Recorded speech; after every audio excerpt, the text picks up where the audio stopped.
నన్ను ప్రేమించి ఆయన సన్నిధి మనకు ఇవ్వడానికి ఇష్టపడి ఎన్నిక లేని దిక్కుమాలిన దౌర్భాగ్య స్థితిలో ఉన్న మనలను దేవుడు తన సన్నిధికి రప్పించుకుని తనతో కూడా గడిపే గొప్ప భాగ్యం, తన సన్నిధిలో ఆనందించే భాగ్యం, తన సన్నిధిలో ఉన్న సంతోషాన్ని, ఆనందాన్ని, సమాధానం పొందే కృపను ప్రభు మనకి ఇచ్చిన వాడిగా ఉన్నాడు. కనుక దానిని బట్టి దేవుని స్తుతించబద్దులమై ఉన్నాం. కనుక చదివిన వాక్య భాగంలో మనం చూస్తే 10వ చరణంలో అంటాడు, దేవా నీవు మమ్ము విడనాడి ఉన్నావు కదా, మా దేవా మా సేనలతో కూడా బయలుదేరుట మాని ఉన్నావు కదా అని దేవుని యొద్ద మనవి చేస్తూ ఉన్నాడు. ప్రభునందు ప్రియమైన వాళ్ళారా, దేవా నీవు మమ్ము విడనాడి ఉన్నావు కదా. ప్రభు అయిన దేవుడు ఎప్పుడు కూడా మనం అనుకుంటాం అనేక పర్యాలు మనం విడిచిపెట్టాడు. ఎప్పుడు విడిచిపెడతాడు? దేవునికి లోబడక అవిధేయులుగా జీవించినప్పుడు దేవుడు మనం విడిచిపెట్టేవాడిగా ఉంటాడు, విడనాడేవాడిగా ఉంటాడు, విసర్జించేవాడిగా ఉంటాడు. కనుకొని లేఖనాల్లో మనం చూస్తే సంఖ్యాకాండం 14వ అధ్యాయం, సంఖ్యాకాండం 14వ అధ్యాయం 42వ వచనంలో ఇశ్రాయేలు ప్రజలు సంఖ్యాకాండం 14:42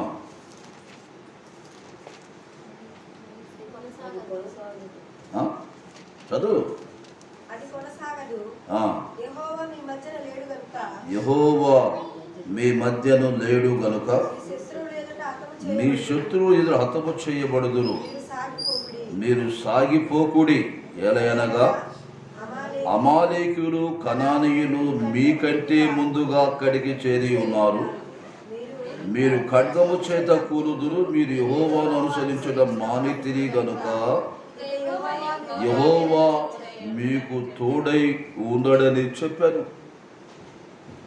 మోషే భక్తుడు ఇశ్రాయేలు ప్రజలతో తెలియచేస్తా ఉన్నాడు, కనాను దేశాన్ని స్వాధీనపరచుకోవడానికి ముందుగా వేగులు వారిని పంపారు. 12 మందిని 12 గోత్రాల్లో ఉండి 12 గోత్రపు పెద్దలను కొందరిని వేగు చూడటానికి పంపాడు కనాను దేశానికి. ఆ ప్రజలు ఎటువంటి వారు? ప్రజలు బలమైన వారా లేక నిర్భయంగా ఉన్నారా? మనం వారి మీద జయించవచ్చా, వారిని ఓడించవచ్చా, లేక వారు బలమైన వారా? అక్కడున్న ఆహార పదార్థాలు ఇటువంటివి, అక్కడున్న ఫలాలు ఇటువంటివి, ఇవన్నీ చూచి రమ్మని 12 మందిని పంపితే 12 మందిలో 10 మంది ఏం చెప్పారంటే నిరాశపరిచారు. వారు ఉన్నతమైన దేహులు, మనకంటే వాజానుభావులుగా ఉన్నారు. వారిని చూచినప్పుడు మేము మిడతల వలె ఉన్నాం, వారి దృష్టిలో కూడా మేము మిడతలాగా కనపడ్డాం, వారిని మనం జయించలేమని 10 మంది చెప్పారు. అక్కడ 12 మంది వెళ్తే 10 మంది సంఖ్య వారిని బలహీనపరిచే మాటలు, అధైర్యపరిచే మాటలు, నిరాశపరిచే మాటలు. మేము మనకి అక్కడ బ్రతకం, అక్కడ ఉంటే మనం జీవించలేము, అటువంటి పరిస్థితి అక్కడ ఉంది అని వారు తెలియజేశారు. ఇద్దరైతే దేవుడు మనకు తోడై ఉంటాడు, దేవుడు మనకు తోడుగా ఉన్నాడు, నీడుగా ఉన్నాడు కనుక మనం అన్ని జయిస్తాం. దేవుడు వారు మనకు ఆహారంగా మారిపోతారు. అటువంటి స్థితి మన దేవుడు మనకి ఇస్తాడని యెహోషువ, కాలేబులు ఆ సమాచారం తీసుకుని వచ్చిన వారిగా ఉన్నారు. ఈ 10 మంది చెప్పిన మాట వింటారుగా. 10 మంది నడిచింది మాట అంటారు లోకంలో. 10 మంది చెప్పిన మాట ఇశ్రాయేలు ప్రజలు విని, అయ్యో మా ఐగుప్తులో మేము ఎలా ఉండకపోతే మీ ఇక్కడికి వచ్చి అరణ్యంలో చచ్చినట్లు ఈ మోషే ఇలా తీసుకొచ్చాడని అనేక పర్యాలు సడిగి గొడిగిన వారిగా ఉన్నారు. ప్రభునందు ప్రియులారా, అప్పుడు తెగుళ్ళు వచ్చినాయి, వారి మీద తెగుళ్ళు వచ్చింది. ఆ 10 మంది చనిపోయారు.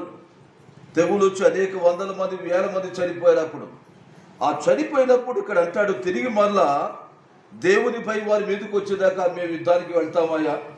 విన్నాను. ఎవరు? మళ్ళీ ఇశ్రాయేలు ప్రజలు మళ్ళీ యుద్ధానికి వెళ్తాం, మీ మాట వింటాం, వారు ఎంతటి వారైనా జయిస్తాం, దేవుడు మాతో ఉంటాడని మరలా వారు ప్రయాణమై వెళ్తుంటే అక్కడ మోషే అంటాడు, యెహోవా మీతో రారు, మీరు ఆయన విసర్జించారు, విడనాడారు కనుక ఆయన మీతో రాడు. అదే స్పష్టంగా తెలియజేసిన వాడుగా ఉన్నాడు. 41వ వచనములో లేక 40 వచనం చదివితే, వారు ఉదయం లేచి ఆ కొన మీదకి ఎక్కి చిత్తమండి మేము పాపము చేసిన వారము, యెహోవా చెప్పిన స్థలము వెళ్ళుదమని.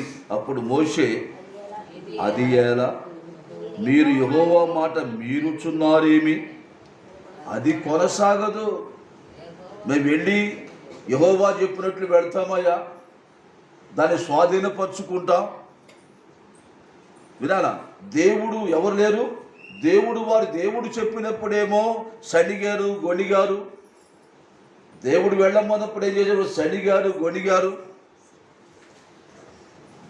మాకు ఐగుప్తులో సమాధులు లేవనా, మాకు ఐగుప్తులో మాకు మంచి స్థితి లేదనా, ఐగుప్తులో మేము కొండల దగ్గర కూర్చొని తింటా ఉంటే ఎలా ఉన్నాం, మా స్థితి ఏమిటి,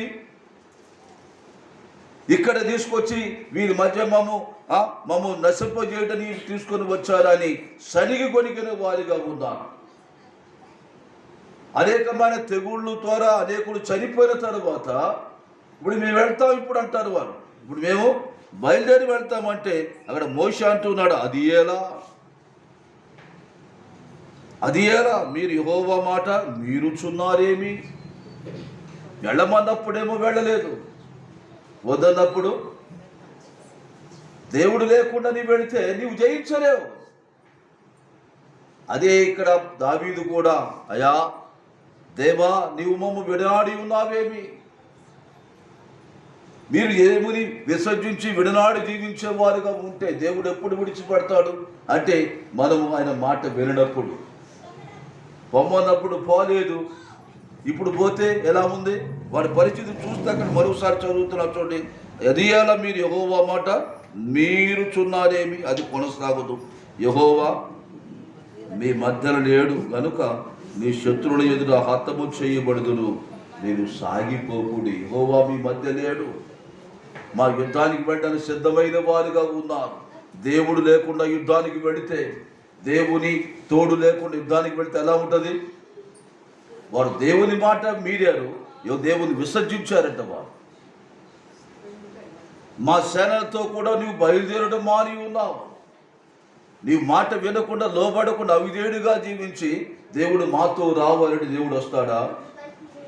దేవుని విసర్జించి తమ శక్తి తమ బలం మీద వారు ఆధారపడి జీవిస్తే వచ్చే పరిస్థితి అలానే ఉంటుంది. అక్కడ దేవుని విసర్జించి మేము విసర్జించలేదా ఉంటారు వారు, దేవుని మాట మీరి మేము మీరలేదనే వారుగా ఉంటారు. ఈనాటి దినాల్లో మనం కూడా దైవికమైన విషయాల్లో నేను దేవుని బాగా సేవిస్తూ ఉన్నాను, దేవుని ఆరాధిస్తూ ఉన్నాను, దేవుని ఘనపరుస్తూ ఉన్నానని మనం గొప్పలు చెప్పుకునే వారుగా ఉంటాం. ప్రియులారా, దేవుడు మన హృదయాంతరంగాన్ని దేవుడు చూచేవాడు, మన హృదయ స్థితిని దేవుడు చూచేవాడు. మనం కొనసాగుతున్నామా కొనసాగడం లేదా దేవుడు తప్పనిసరిగా చూచేవాడు ఆయన.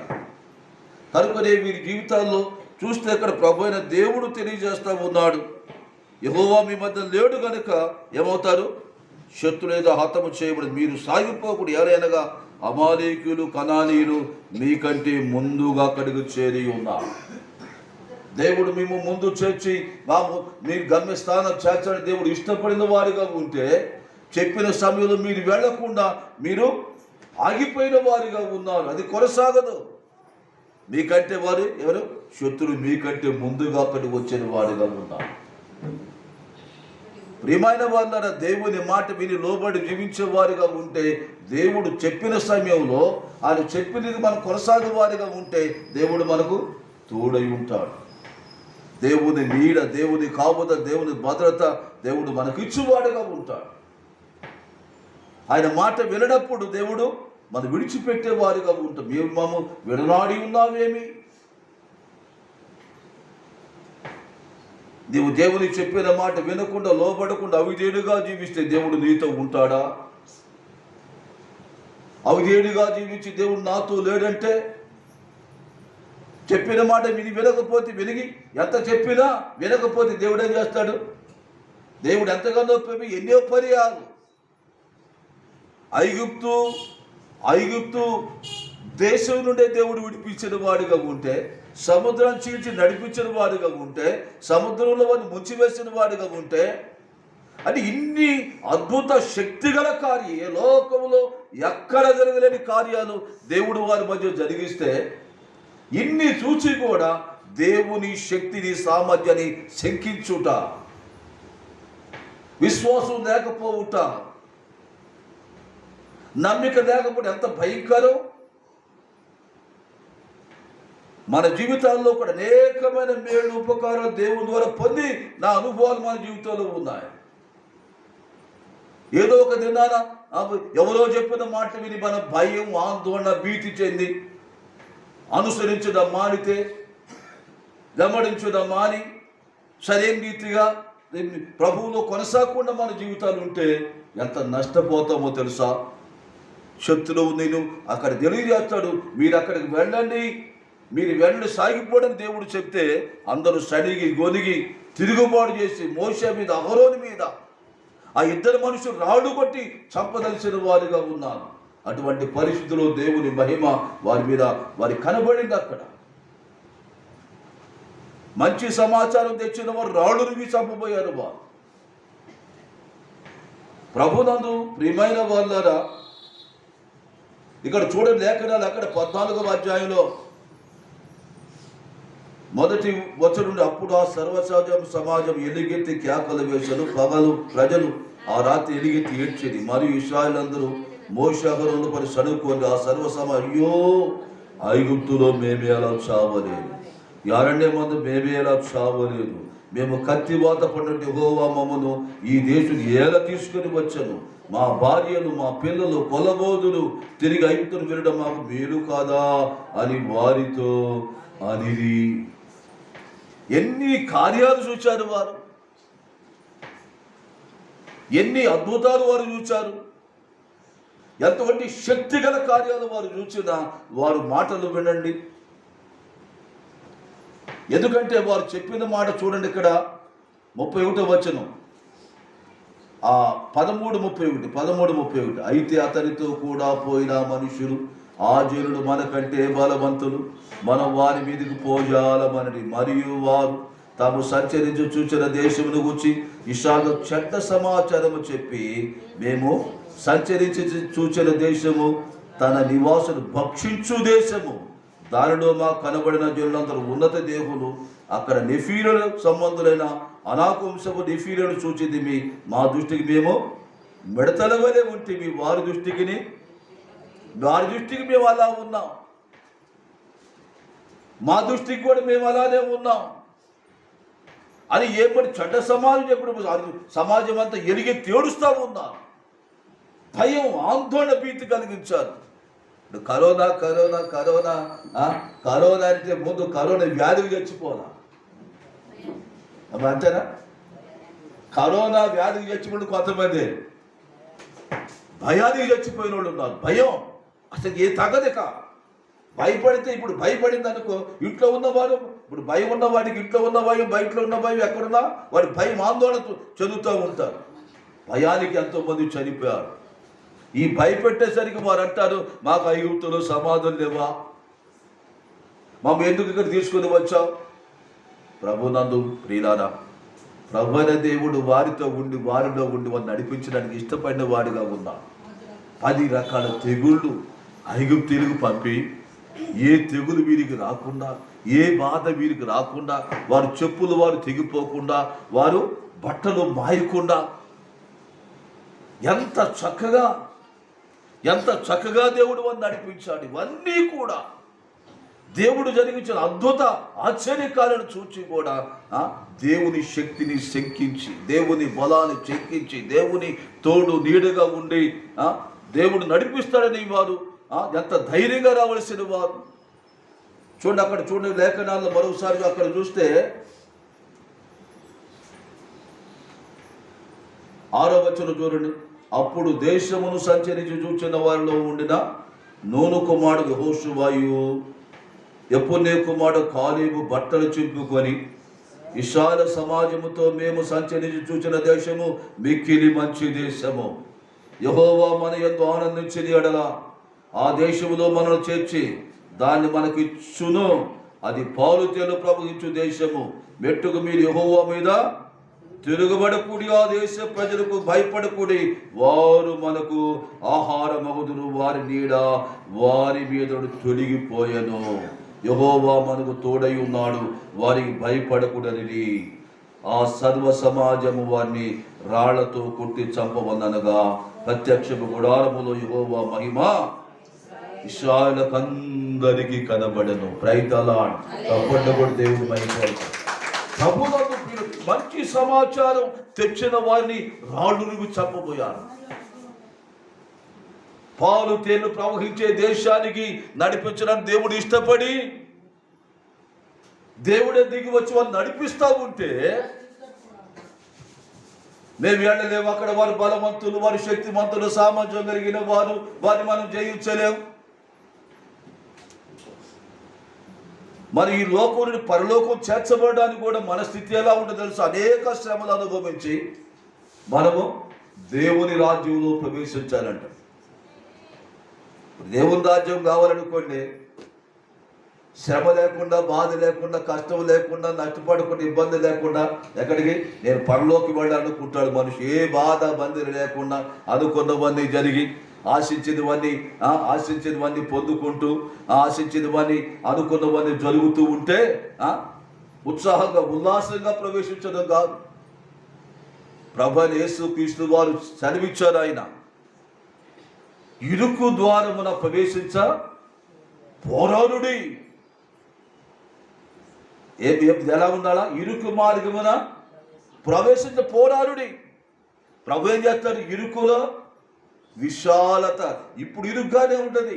ఇప్పుడు కష్టం జ్వరపడేటువంటి ఇరుగ్గానే ఉంటుంది. అటు దెబ్బలు ఇటు దెబ్బలు, ఇటు రాసుకుంటా అటు రాసుకుంటా చిన్న సందుగా ఉంటుంది, ఇరుగ్గా ఉంటుంది. వారు పోతా పోతా పోతా ఉంటే ఈ శ్రమలన్నీ తట్టుకొని దాటిన తర్వాత విశాలమైన పరలోక మార్గాన్ని ప్రభు తెరిచేవాడుగా, ఇరుకులో విశాలత కలుగు చేయువాడు దేవుడు. నాశనములకు పోవు వారి ద్వారా వెడల్పు పొందాడంట.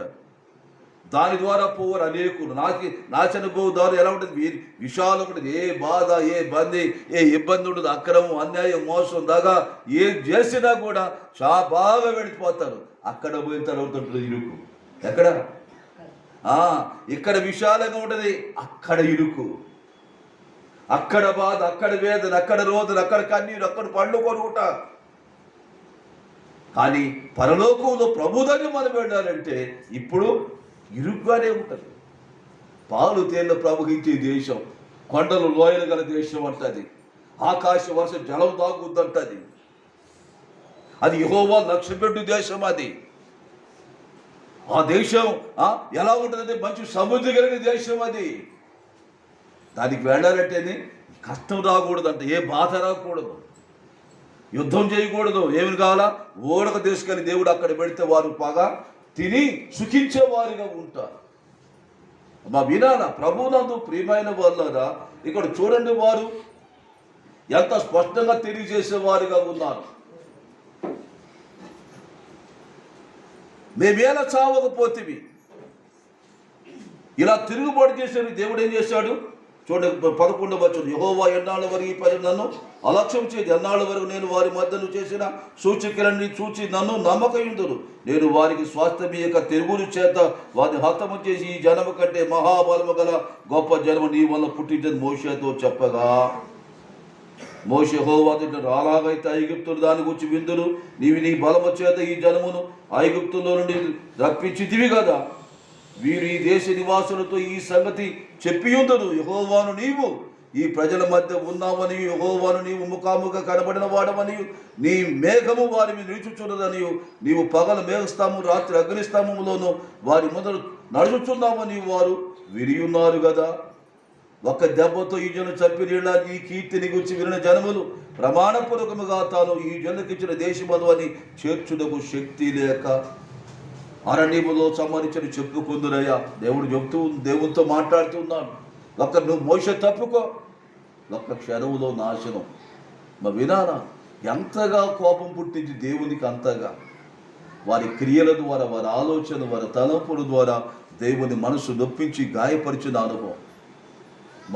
ఈ ఉదయకాలంలో దేవుని సన్నిధికి వచ్చి ఆరాధించుతున్నాం.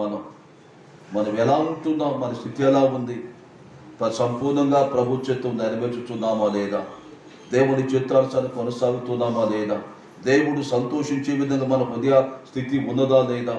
వారు దేవుని ఆజ్ఞ అతిక్రమించిన వారిగా ఉన్నారు, దేవునికి లోబడని వారిగా ఉన్నారు. దేవుడు వారిని విడిచిపెట్టాడు. అక్కడ నీవు సరైన నడవడి నీ జీవితంలో లేకపోతే, సరైన ఆయన వాక్యానుసారం నీవు జీవించకుండా, నడవకుండా, బతకకుండా ఇష్టానుసారం జీవించే వారిగా ఉంటే దేవుడు నిన్ను విడిచిపెడతాడు. అక్కడ మోషే చెబుతున్నాడు, ఇది అలా యెహోవా మీతో కూడా రాడు.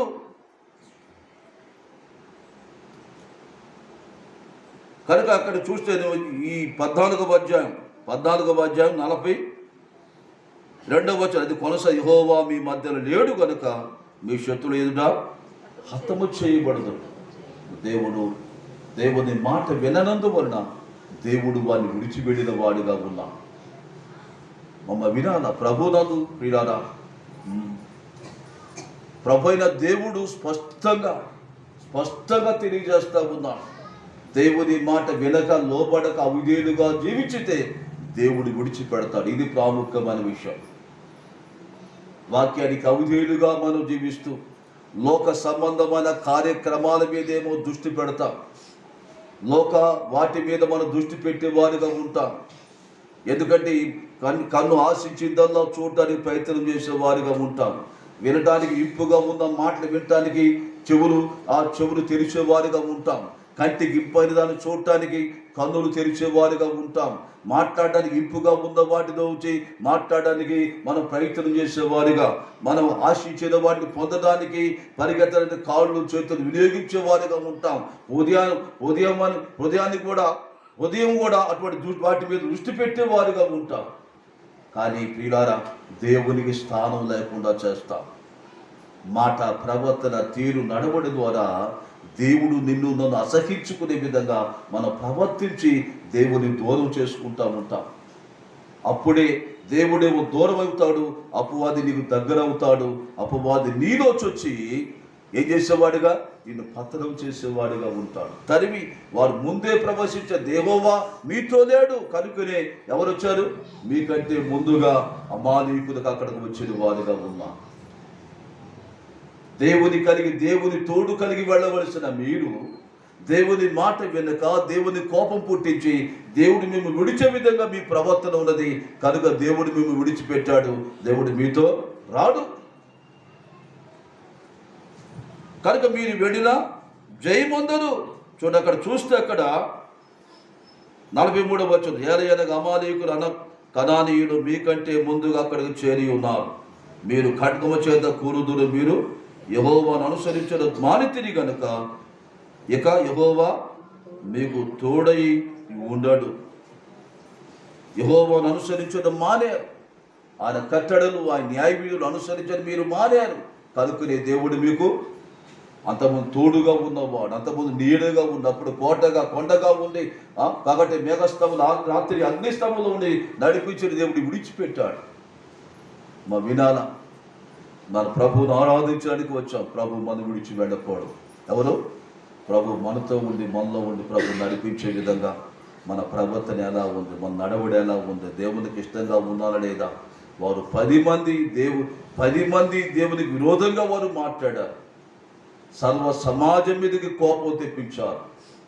సమాజాన్నే నేను దహించి వేస్తాను, ఓ మోషే నువ్వు తప్పుకో, నీ వల్ల తిరిగి మళ్ళా సంతానం పుట్టిస్తా అన్నాడు. అంటే ఎంత రౌద్రాన్ని దేవునికి వారు కలుగు చేశారు. మనం చేయరాని పనులు చేసి ఎన్నో మేలు అనుభవిస్తూ కూడా దేవునికి లోబడక జీవించేవారిగా ఉంటే మనం నష్టపోతామనే విషయాన్ని ఆ తర్వాత చూస్తే అక్కడ 44వ వచనం, అయితే వారు మూర్ఖించి ఆ కొండపని ఎక్కిపోయి అయినను యెహోవా నిబంధన మందసమైనను మోషే అయినను పాలెమును బయలువెళ్ళలేదు. అప్పుడు ఆ కొండ మీద నివాసముగా ఉన్న అమాలేకీయులను కనానీయులను దిగి వచ్చి వారిని కొట్టి హోర్మా వరకు వారిని తరిమి హతము చేసేది. ఎంత భయంకరమైన పరిస్థితి! దేవుని తోడు నీడ కలిగి వారు, దేవుని కాపుదల కలిగి జీవించవలసిన వారు దేవుని విడుచుడు ద్వారా, దేవుని విడిచిపెట్టుడు ద్వారా వచ్చిన కష్టం ఎంత అంటే ఏమిటంటే, దేవుడు ఉండవలసిన స్థానములో, దేవుడు నివసించవలసిన హృదయములో ఎవరు వచ్చి టెస్ట్ వేశాడు? అపవాదికి స్థలం ఇచ్చారు. వారు వారికంటే ముందుగా వచ్చారు. వారు దేవునికి ఇంకా ఎడబాటు అయ్యే విధంగా వారు చేసినట్టుగా చూస్తాం. కనుకనే ఈ ఉదయకాలంలో ప్రభు సన్నిధికి చేరిన మన స్థితి ఎలా ఉన్నది? ఇశ్రాయేలు ప్రజలు అద్భుతాలు, ఆశ్చర్య కార్యాలు చూచారు. కానీ కొద్ది కష్టం ఇది. అక్కడ ఉన్నతమైన దేవుడు వినాలి, వారు నీకంటే బలవంతులే, వారు నీకంటే శక్తివంతులే, అక్కడ ఉన్న జనులు ఉన్నతమైన దేవులే, అయినా వారిని నీ బలముతో మనం జయించలేవు. ఎవరి బలంతో? నీ బలము కాదు. ఎవరి బలం? యుద్ధము యెహోవా. వారి పక్షం యుద్ధం చేసిన వాడు దేవుడు, నీ పక్షం యుద్ధం చేయవాడు దేవుడు. శ్రమలకు భయపడేవాడు, బాధలకు భయపడేవాడు, కష్టానికి భయపడేవాడు ఎన్నడూ దేవుని రాజ్యంలో ప్రవేశించలేవు. దేవుడు నీతో ఎప్పుడుంటాడు? శ్రమలో నీకు తోడై ఉంటాడు. ఆయన బాధలో తోడై ఉంటాడు, ఇబ్బందిలో తోడై ఉంటాడు, శోధనలో దేవుడు నీకు తోడై ఉంటాడు. నువ్వు అనుకుంటావు ఇప్పుడు ఏదైనా ఒక చిన్న బిడ్డ, ఏదైనా ఒక బిడ్డకు ఏదైనా బలహీనత వచ్చింది అనుకోండి, బలహీనత హాస్పిటల్లో ఉంటే హాస్పిటల్ ఒక్కనే పడేసి ఇంత అందరు ఇళ్ళ కాడ ఉంటారా? కుటుంబం వెళ్తుంది. అక్కడ కుటుంబం అంతకు వెళ్ళి వాడు బాగయ్యే వరకు తిరుగుతూనే ఉంటాడు. ప్రభు అయిన దేవుడు అమ్మ కన్నా నాన్న కన్నా మెనైన దేవుడు ఎలా ఉంటాడు? దేవుడు మనతోనే ఉంటాడు. నీవు శ్రమలో నీకు తోడుగా, నీకు నీడుగా ఉండి నడిపించువాడిగా ఉంటాడు. ఇశ్రాయేలు ప్రజలు ఐగుప్తు దేశం నుండి బయలుదేరి కనాను దేశం వచ్చే వరకు ఎన్నోసార్లు దేవుని మాట వినక లోబడి తిరుగుబాటు చేసిన దేవుడు తిరిగి ఆ కనాను దేశం నడిపించే వరకు దేవుడు విడవల.